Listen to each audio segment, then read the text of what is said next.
that's just really out of reach for Gen Z. So how are we building wealth? We're looking at assets that are a little bit more liquid, a lot more within reach, that don't have several $100,000 that you need or a large down payment. That comes with equities, fractional shares, stocks. You can buy a stock now for as little as $1 or $5 versus having to put, $20,000, $50,000 on a down payment for a house. Who the f am I to tell you what to do with your money? My name is Priya, currently managing millions of hardworking dollars. Enough foreplay. Let's talk Money. Welcome to the F word. Smart money. No bull.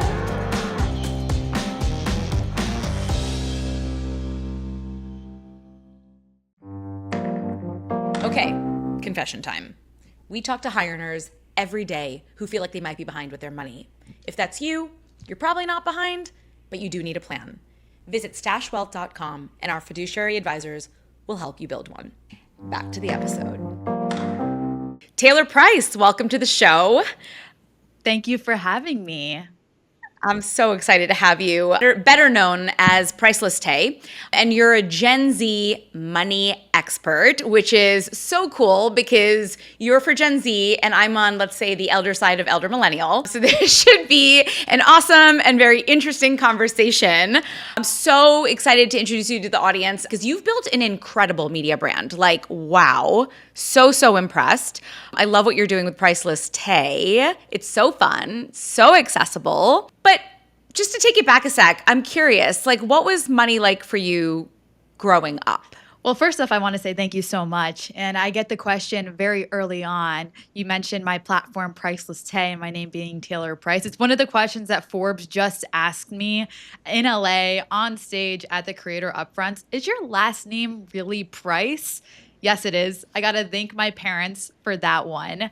Money was something that we definitely were informed about growing up. I grew up in a working household. My parents started a small industrial uniform rental company back in the 1990s. And so they taught me early on that money is a tool. It's not necessarily something to fear, or on the opposite hand, something to worship, but something to understand, use intentionally, use it wisely. And so firsthand, I saw how financial decisions ripple through your entire life, not just in the business, but at home, in family matters, in relationships, and at the end of the day, even yourself, how you're able to take care of yourself or not take care of yourself. And growing up in that environment, that really shaped everything for me. I learned that you can have big dreams, but you can also still be practical at the end of the day. And that's really what drove me to want to make finance accessible, because I knew what it felt like to sort of have some of these questions and not necessarily know exactly where to turn, because not all of us want to talk to our parents 24/7, especially about more intimate conversations. Yeah, and not all parents feel comfortable to have those conversations or feel equipped to know how to have those conversations with their children. So it seems like you got a bit of a head start and had your parents really kind of early and young. I actually have a guest coming up in a couple weeks who's going to talk to us about money and children and how parents can really take it to turn money into a tool for their kids when they're young. And that's what your parents did for you, which is truly incredible. So did you always imagine yourself teaching finance then, or was it something you stumbled? I know a little bit of this story, but I'm excited for you to tell it. How did you stumble into it, and what track were you on, Taylor? I like to say, bringing back to the name first up, Taylor relates to sewing. So early back in the day, I thought I was going to be a part of my parents' small industrial uniform rental company. Not the case. Then there's a segment of my life that's not in my name. I wanted to be a neurosurgeon. I was studying pre-med. That was the plan, but life really had other ideas. I had a medical procedure that completely redirected my path. For those who maybe are aware of it, it's called scoliosis.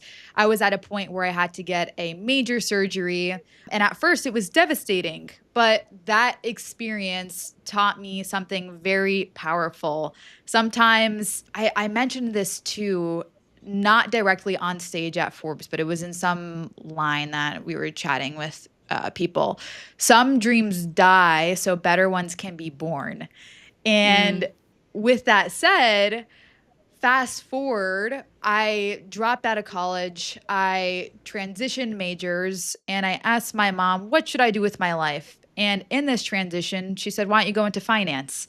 And so I did. And I quickly realized in that transition that corporate finance and personal finance were two very different conversations. And I, as an 18-year-old, 17-year-old, was expecting to learn how to budget, how to get a good credit score, how to pay my taxes for the first time. I wasn't really expecting to not know any of that while also learning how to analyze Amazon, Apple's, whoever's financial statements of billion-trillion-dollar companies. But I was really struggling with my own personal finances and not knowing what to do at a young age. And when I looked towards the traditional education system, literally asking my counselors, "Hey, are there gen eds for, basic financial literacy? Like I'm really behind here, I feel." They're like, "No, there's not. You're in the right spot." And I was like, how can this be? I wanted to be a neurosurgeon. So that kind of indicates I have a little bit of intelligence here. And now I'm starting to analyze numbers that have several commas, not just one. And so I did my research. And at that time in 2017, 6 out of 50 states required a personal finance course for testing in high school. And New York State, where I grew up, was not one of them.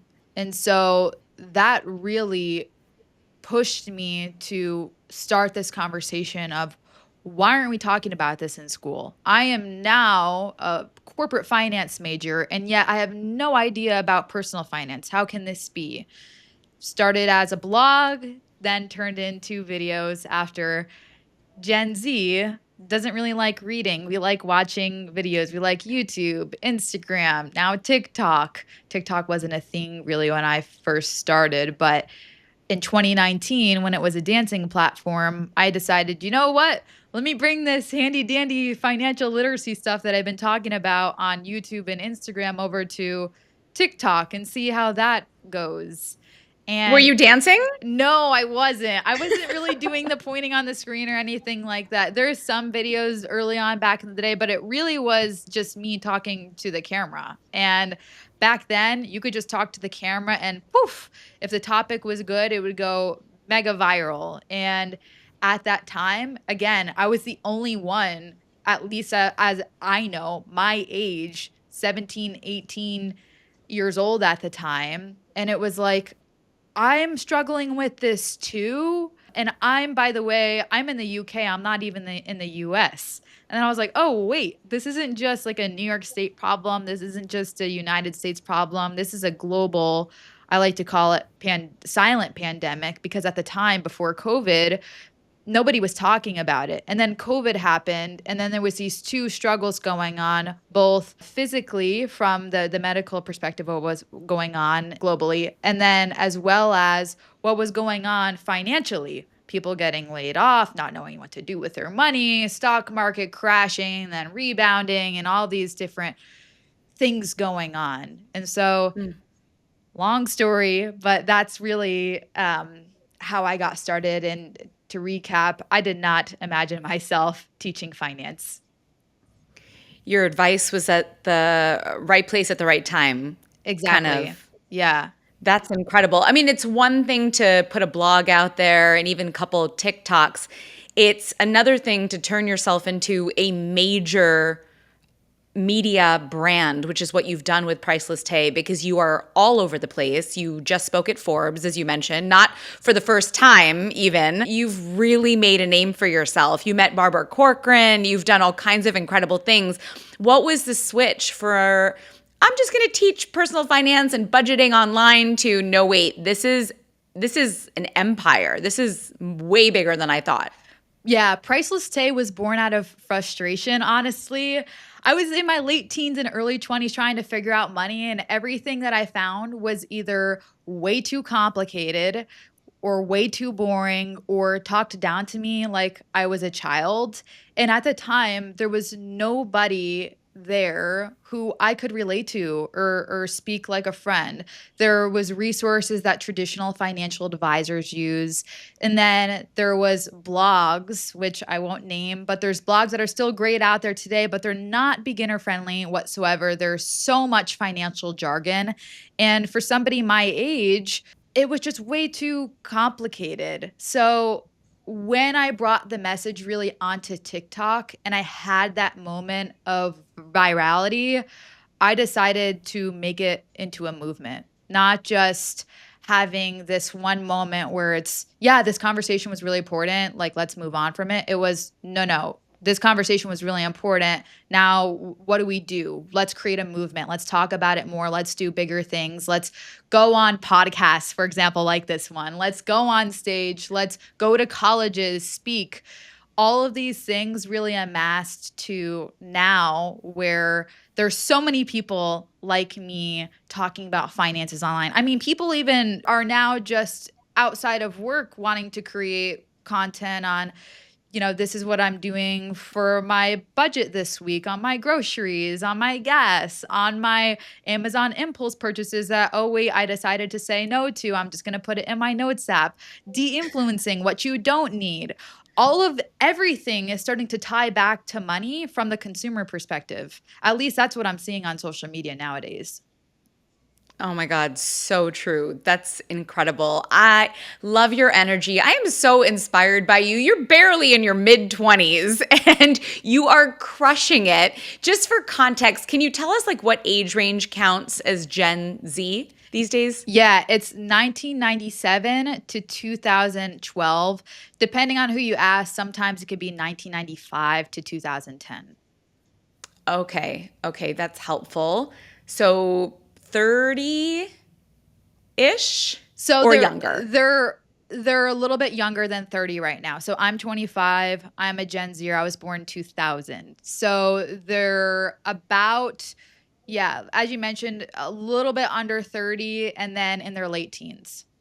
Yeah. Okay, so what are the core money topics that you find they're most interested in right now? Investing. They want to build wealth and get rich. They don't just want a budget. I think side hustles and income growth are a big one because they're tired of feeling broke. They actually want to do things and travel. Gen Zers are experiencers. We want to go to the concerts. We want a vacation. Every weekend, we want to try and do something. And so I think those are kind of the biggest conversations that are going. And I want to say as well, too, I think maybe what's different between generations, Gen Z isn't necessarily asking, how can I afford something? I think we've kind of adopted this mindset, especially with side hustles and that economy growing. How do I make this work for my future? How can I do this? It's more of a wealth building abundance mindset than a full scarcity mindset. That's a really interesting nuance. It's not about how can I afford something. It's about what do I want, and then I'll go figure out how to afford it. I will create the resources for myself to afford the life that I want. And it makes total sense too, because at least I'm just validating my own point. But I think it makes like total sense because of the internet. Like, we are in the age of the knowledge economy. Everything is out there. You have any type of AI platform that you want to ask to get the answers for your questions. Okay, you maybe didn't resonate with how a real human responded to you at some point, or you didn't understand that teacher that you had in math class back in the day. Okay, that's fine. Go to an AI platform, and now they know exactly how to talk to you in whatever language that suits you best. And so the mindset is a lot easier to adopt with having the knowledge right at your fingertips versus even just 5 years ago. It was a lot harder. You had to go on Google search and then research it and then maybe find it versus straight up just ask a question and then so many different resources come up. Hope you understand the answer. Now you can just get the answer tailored to you so that you do understand it. That is such a great point. So true. My perception is that Gen Z is much more willing to have hard conversations, whether it's anything from religion to politics to GLP-1s. Do you see money And I think I know the answer, but do you see money falling into that category? Yeah, Gen Z has shattered the taboo of money. We're talking about salaries on TikTok. We're sharing budget breakdowns on Instagram, like I said, the grocery shopping hauls and what we're spending and buying. And the transparency is powerful. Where I think that stems from is growing up in an environment where therapy was okay and accepted versus our parents' generation. Therapy wasn't really a big thing back in the 60s, 70s, and 80s.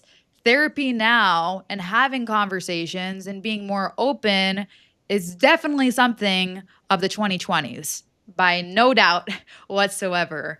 And so, between those two parallels, I think they collide because money is a personal conversation. And we're having these personal conversations whether they're professionals or with close friends and family. And so it just, to me, yes, it makes sense that they kind of all coincide one another. That's amazing. You guys are really paving the way for a different type of future, one with hopefully a lot more transparency and knowledge around how to use your money and make it work for you. Because I think that is just the thing that everyone feels. We've talked about it. The theme running through this is that it's not taught in school. You have to go out there and find the education for yourself. And when you're in a world where people are more willing to talk about it, it just penetrates much more naturally because it's a language you're so much more comfortable and familiar with. Exactly. So what would you say from your perspective? Because yes, you focus on Gen Z, but you're aware of what's happening in the millennial generation. And I would be curious, some of the biggest differences you see between the way Gen Z and millennials approach money beyond the openness and the therapy aspect. Great question. I think, and we alluded about this a little bit before, but I think millennials, and correct me if I'm wrong here, elder millennials were kind of sold this dream: go to college, get a good job, buy a house, retire at the traditional age of 65. Gen Z is now kind of watched that dream kind of become financially out of reach for a lot of people. The data is there. People are getting married later on. They're having kids later on, like later in life. They're not buying houses as early as some of the previous generations. So we're a lot more skeptical. We're more entrepreneurial. We're more focused on trying to build wealth rather than waiting. And so for the millennials and older generations, I think that concept of building wealth ties back to, again, buying that house and getting this good job. That's just really out of reach for Gen Z. So how are we building wealth? We're looking at assets that are a little bit more liquid, a lot more within reach, that don't have several $100,000 that you need or a large down payment. That comes with equities, fractional shares, stocks. You can buy a stock now for as little as $1 or $5 versus having to put, $20,000, $50,000 on a down payment for a house. And also, just from the liquidity aspect, Gen Z, again, is not necessarily like waiting around. And so they're also looking towards liquid assets that, not that I suggest this, but if they needed the money and they needed to pull it out for whatever reason, they could just sell the stocks, right? Versus a house, it's a much bigger conversation. There's closing costs involved. You have to list it, stage it. There's a lot more variables that come into play versus just buying the thing and then selling the thing and waiting for the cash to settle so then you can do whatever you want with it. I love that. And I'm really happy to see more and more the conversation around the fact that your home is the cornerstone of your portfolio. That narrative is dying because it's mathematically not even true. And that's a big, big myth that we bust around here. Hey, quick gut check. If everyone around you is buying houses, upgrading jobs, or investing confidently, and you're still winging it with your money, go to stashwealth.com and let's fix it before another year slips by. And I'm going to exit stage left. I just want to pause and talk a little bit more about the investing for a second, because there's a big difference between investing and gambling. And a lot of times when we talk about stock investing, when I'm talking about this, I put it in the category of gambling because it's concentrated risk. How do you talk about investing right for Gen Z? It's always for the long term. So people ask me, like, where does crypto fall and all these Nvidia and Apple and all these like fun, crazy things? Those are satellite holdings to me. I follow a core portfolio, 3 fund strategy, boring but beautiful in the long term. A total market US ETF for the first investment.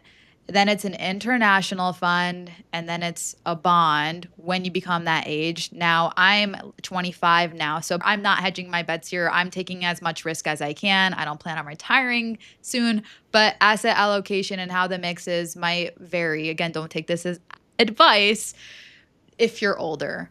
And so when Gen Zers come and you bring up a good point, the investing versus gambling, I'm looking at it at the long term. I'm looking at it 5 years ago. If you invested in the S&P 500, you would have doubled your money, but in 2025. I'm not looking at it as, oh, if you invested in Bitcoin today and then you sold it tomorrow, what would that mean? First off, I don't think a lot of young people realize that these things have taxes involved. When GameStop was happening, I made this video on, I just made X amount of dollars. I didn't actually invest in it, but it was this POV of me being somebody that had invested in GameStop and then chatting with a friend and then covered, oh yeah, I actually have to pay a lot of taxes on this short-term capital gains tax because it was trading. And they're like, what? No way. I never even realized that was a thing.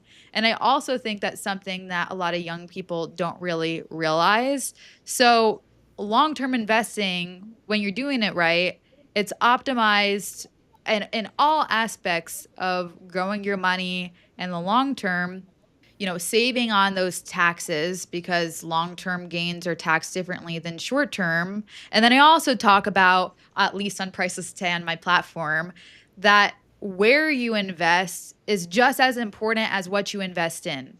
So the accounts that you're investing in, whether that's, a Roth IRA or, like you mentioned, more of the gambling happens in those individual brokerage accounts. And so talking about taxes and saving money and looking at the long term, always trying to focus first on the retirement planning accounts, the safety nets kind of deal, versus then if you have the fun nuance and you like the feel of the roller coaster rides that individual stock investing or crypto investing occurs, individual brokerage account, have your swing at it, know that there's taxes involved, and have a nice day. Yeah, asset location is just as important as asset allocation. Exactly. I love how you frame it. The thing that we add is investing without a goal in mind, investing for the sake of investing in an effort to, hope your money grows over time to some arbitrary amount is not efficient and really resembles gambling much more than it does investing. 100%. Yeah, and I also teach that as well too. It's so, so, so important that you look at the holistic perspective, not just what's going on outside. It all starts internally. It's how you perceive money. It's what you need money to do for you. And with those combinations in mind, it might not even be stocks are the best thing for you based on how you react to what's going on in the market or your goals. I love that you call that out and point it out. I think from the Gen Z perspective, there is the goal in mind, this general concept. I'm not going to name it for everybody. I think that there's this general concept, though, of relating kind of this idea of retirement with financial freedom. And they kind of conjoin the two together of, if I can invest for financial freedom, I'll be able to retire. Now, there's a lot of math that gets involved in there. How much are you spending in retirement? What's inflation going to do, 20, 30, 40 years from now, depending on what age you're retiring at, especially if it's not 65 years old. Right. How long are you going to live? Yeah, how long longevity are you? How long are you going to live? There's all these costs that come into play, but I love that you pointed out, because really at the end of the day, it is reverse engineering the numbers as well too. Yeah, absolutely. Okay, so clearly Gen Z is crushing it because they have Priceless Tay's advice at their fingertips. Can you give us like the number one mistake you're seeing Gen Z make? As I mentioned, I think the main topic that they love to get into is investing. So they just jump right into it. They skip the foundation. And to be honest, and to be frank as well too, I originally was at the top of the money tree trying to grow my investments quickly versus not having an emergency fund at the time. I fell prey to that narrative. I get it. Investing feels sexy, budgeting feels very boring. But the thing is, you can't build a house without a foundation. If you don't have $500 saved for an emergency, that first unexpected expense will wipe you out. Then you're going to have to sell your investments. Then if you made a profit, you're going to have to be taxed on those gains. And so this is when I rescinded everything that I originally thought and was like, okay, let me go back to the basics here. So I put it into this framework that I call the foundation first framework. It's starting with a small emergency fund of $1,000 or 1 month of necessary essential expenses. This is so in case there is emergency, you have liquid cash. You don't need to sell anything. You don't need to get into debt on a credit card. If you have high interest debt, the next step would be to tackle that high interest debt. I get questions all the time of, should I invest with debt? Because again, investing is such a huge conversation nowadays with my generation. Depends. If it's high interest debt, then probably pay off that and be aggressive with paying off that debt, because there's not going to be really any investments that outpace guaranteed that 22% interest that you're paying on that debt outside of matching your 401k, because that's your employer getting that 100% return. Different conversation. From there, then it's splitting your money between savings and fully building that emergency fund of 3 to 6 months of necessary essential expenses, and also saving for some shorter term goals. From there, after you got that tackled down, then it's full on wealth building mode. As you mentioned, you need to have that goal in mind. Where you invest on a down payment for a house fund is going to be very different than where you invest if you do plan on taking the traditional route and then retiring at 65. If you're a teacher, for example, it's not glamorous, but it works. I couldn't agree more. You basically described the stash plan process that we do with 30-somethings. Your take on the emergency fund is an interesting one and a major difference I see between Gen Z and Millennials. We at Stashwell talk about your emergency fund being 3 months worth of your fixed expenses. We get a lot of pushback, that people are like, well, 3 months doesn't seem enough. Like I need 6 or 12 months. And yet you're pushing for 1 month on the other side, which quite frankly, the way we think about it, because obviously our stance is more aggressive, just like yours, much less conservative than most financial talking heads, is that your emergency fund is your first line of defense. It's not your only line of defense. Right, exactly. I want to point out too, by no means do I say having $1,000 or 1 month of necessary expenses is the fully funded emergency fund. There's a key word there, and it's the starter emergency fund. So if you have high interest debt and you're just tackling the minimums, we don't want to go into more debt and pay that 22% interest. So that's where building that starter emergency fund comes into play, where if your car breaks down and you need to spend $600 on, new whatever for your car, then that money is set aside there so you're not racking up more debt. I 100% agree with you on having that fully funded, at least bare minimum, 3 months. Or you go to the dentist and you need a crown. You're not of that age yet, probably, but like I feel like every time I go to the dentist, I'm like, what? What? Yeah. Yeah. That's so annoying. A lot of times, and I don't want to jump in here with too much, but like the idea that you keep more liquid in an emergency fund, the idea that you sit on 6 or 12 months, frankly, can actually be more of a disservice to you than it can an advantage because it's supposed to just be your first line of defense. I remember one of the biggest mistakes I saw really, really wealthy people make when I was working on Wall Street was that they didn't even have an emergency fund at all. And so their first line of defense were their investments. And they lived just right within their means, like within their income, but they wanted everything growing. They couldn't stand to see cash sitting on the sidelines for the emergency. So when the inevitable curveball came, which it does, they had to wreck their portfolio. They had to pay taxes, and it was such a disservice to their long-term strategy, their long-term plan. I mean, granted, they could afford it. It wasn't the end of the world. Right. But mathematically, it was a really bad idea and terribly inefficient. Yeah, and that's a really great point. And I think high yield savings accounts now with younger people have had a idea of that it's still growing, versus the checking account now and straight up like physical cash is like the one that is like, don't have that. Like that is not, it's not growing. So there is the high yield savings account now that you see everybody, even myself as well, talking about to store that money. So you're at least keeping up with inflation. Right. Great point. So is there anything you think Gen Z can learn from us millennials? Is there anything that you see us doing right that you are preaching to your audience that you guys could learn from? Ooh, this is a great question.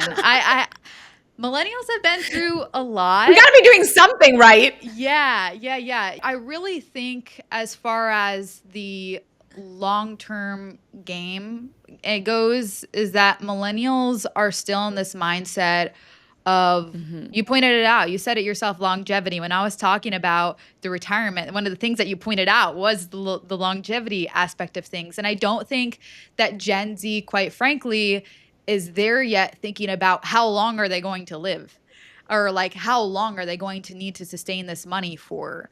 They're like living in the now, as I mentioned, and they're really focused on experiences, and they're looking towards assets that kind of embody those experiences or that quickness feel of things. And again, the liquid assets. And so I think Gen Z can learn from millennials the practice of longer term responsibility versus just kind of thinking more quickly in the now and how to get past these few years or maybe even in the next 10 years versus thinking, when am I going to die? Like how long, what do I really need to build towards here? I appreciate that. Millennials were raised by a generation that definitely prioritized pragmatism, I guess, and that seeped into us in a way, not to say that Gen Z isn't, but maybe we're a little bit more cautious in our approach and confident, but a little more risk averse, perhaps. Yeah, right. I could go on forever. We're going to have you back on. There's so much more to talk about. But if you had to sum up, what would you say is the key thing in your 20s and then what to focus on in your 30s? In your 20s, I would say master the art of cash flow. Learn to live below your means, automate your savings, trying to invest consistently. I know it's hard, especially post-grad, trying to pay off student loans, trying to pay rent, groceries, while also still being a Gen Zer and living your life too. But this is where the habits you set up for your life are going to be regardless of what your income is. If you're making $50,000 post-grad and you transition to your 30s, which when I say start putting the pedal on further into wealth acceleration, those habits that you instilled in that time frame are going to just amplify when you have more income and more responsibilities are coming into your plate as well too. So it really is 20s, focus on the cash flow and those habits that you instill. Your 30s, really start focusing, in my opinion, on that acceleration of investing and trying to increase your income, trying to build assets at that time. Your 20s are for learning, your 30s are for earning. I'll leave it at that. Oh, that's such a great way to sum it up. Learning and then earning. Yeah, I was going to say your 20s are for putting down that foundation, and then your 30s are for building that house. Yes, exactly. That's so great. And I love the point you made about habits. I can't tell you how many people I talk to that just think that when they're making $250 or $350 or $450,000, all of a sudden their habits are going to be that of a wealthy person. Like, your habits go with you. Your habits stay with you as your income increases. And once you're making six figures or more, you don't just magically know how to manage your money. Nope. And those spending habits are still definitely going to be there. Lifestyle spending, lifestyle inflation is a real thing. Totally. Not to minimize it, but if you're going out and buying a pair of shoes when you can buy six, you're probably going to buy a few more than one. Exactly. You know? Yep. So the habits and the automation, I love the automation piece. That is everything.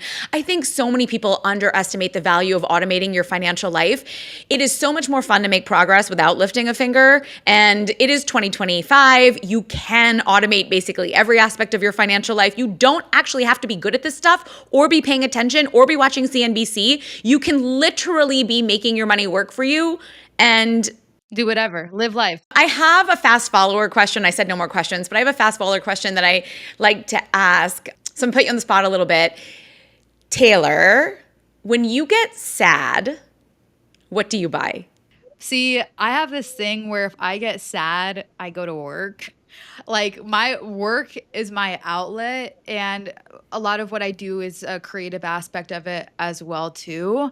I'm not thinking about buying anything, but if I were to choose something and I'm like, man, I need a pick me upper, it would definitely be a boba. It would be a black milk tea with tapioca pearls and lychee jelly, less ice. Oh my God, that's great. I've never heard that one before. That's awesome. It sounds delicious too. And you might have answered my next question. So you go for a boba. That's your thing. Yeah. Like, okay, I feel better now. You know, it depends. If it's on a weekend, I could go for maybe a Moscato, but during the weekday, it's probably a boba. Now we're talking. I knew you were my girl. Yeah. Okay. I'm going to stick with the Moscato. Okay, so Taylor, we always close the show with a segment I call Best Bite. I'm a huge foodie. I love to eat. And where are you based again? Naples, Florida. Naples, Florida. That's right. You grew up in Hudson Valley. Yes, that's correct. But you're now down in Florida. Okay, so Best Bite, give me your best food recommendation. I want to know what you've eaten recently that absolutely blew your mind. Maybe you made it at home. Maybe you went out to a restaurant. Different from your boba, but I want to know where I need to go and what I need to try. Oh, this is such a hard question because I'm doing this whole gluten-free restrictive diet for the next 90 days and Thanksgiving is coming up and I'm thinking about ending like 15 days early. I think I'm at day like 65 right now. So it's really difficult, at least here in Naples, Florida. I'm not just about the food. I'm also about the environment. The Turtle Club is absolutely amazing. You're sitting on the beach. You're looking at the ocean. You can literally take your shoes off. You're on the sand. And the food there is just great as well, too. Comes with a higher price tag because you have the view tax, quote, quote. But it is very delicious. Any fresh seafood there. It's like local. Are you an oyster person? Oh, I love oysters, too. Yeah. But It was something that actually I got into oysters in, I think, 2023 when I was in Toronto, Canada. They just had a lot of them there. It's probably because Prince Edward Island is, up there to the right. But they grossed me out for like the longest time. I couldn't even understand how people would eat these mucusy looking creatures. And then I was like, you know what? I'm going to try one. And I tried one with some of that horseradish, the cocktail sauce. And then there's another sauce, I'm forgetting what it's called. It has like onions in it, like a mignonette. Yeah, mignonette sauce. Oh my God. I'm a vinegar girl. I love it. I just shoot them back. So good. Okay, so we're going with raw oysters at the Turtle Club in Naples, Florida. And the fresh fish. This is the fresh catch of the day. You can't beat anything that's fresh. Okay, I love that recommendation. And when you come up here, I'm taking you to Maison Premier in Brooklyn, and we're going to get a dozen oysters. Yes. Oh, sounds good. Couple dozen. Couple dozen, yeah. That was awesome. Thank you so much. You make finance feel way less intimidating, way more fun. If you're not already following Priceless Tay, go fix that right now. And actually, in addition to your Instagram, give us all your handles. Everything's Priceless Tay. PricelessTay. Priceless Tay. And TikTok, Instagram, YouTube. Okay, awesome. Listen, if today's episode gave you guys something to think about, please share it with a friend. The more we normalize talking about money, the easier it gets to take control of it. As always, like and follow wherever you get your podcasts. Thanks again, Taylor. Thank you. And we'll see you next time. You're listening to The F Word for anyone ready to maximize their money in their 30s so they're not stuck playing catch up in their 40s. Because waiting to make more doesn't fix bad money habits. It just amplifies them. This stuff wasn't taught in school, so subscribe and get it right. Once and for all.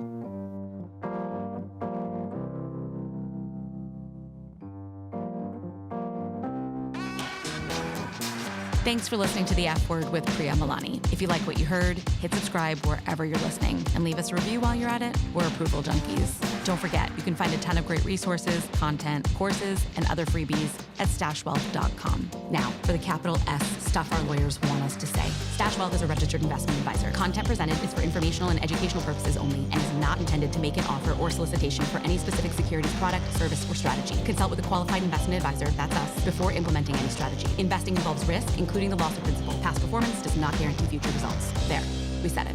Did I have that up?